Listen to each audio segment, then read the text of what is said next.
In a high-tech age that has seen the creation of artificial intelligence by computers, we are also seeing the creation of artificial stupidity by people who call themselves educators.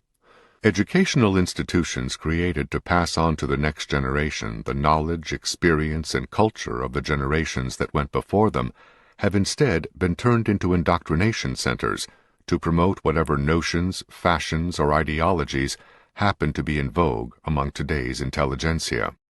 What may persist, however, is the lazy habit of hearing one side of an issue and being galvanized into action without hearing the other side, and more fundamentally, not having developed any mental skills that would enable you to systematically test one set of beliefs against another.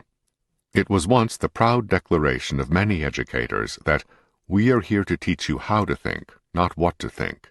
But far too many of our teachers and professors today are teaching their students what to think about everything from global warming to the new trinity of race, class, and gender.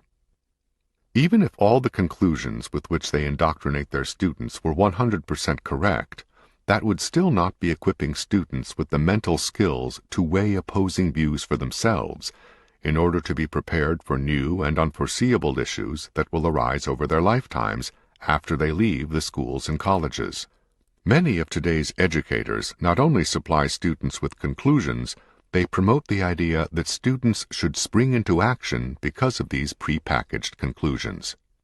In other words, vent their feelings and go galloping off on crusades, without either a knowledge of what is said by those on the other side or the intellectual discipline to know how to analyze opposing arguments.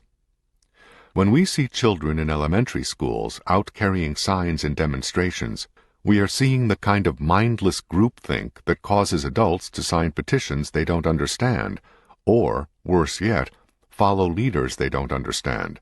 A philosopher once said that the most important knowledge is knowledge of one's own ignorance. That is the knowledge that too many of our schools and colleges are failing to teach our young people. It takes a certain amount of knowledge just to understand the extent of one's own ignorance.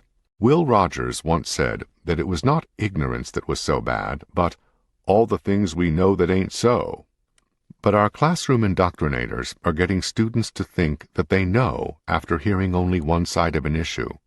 It is artificial stupidity.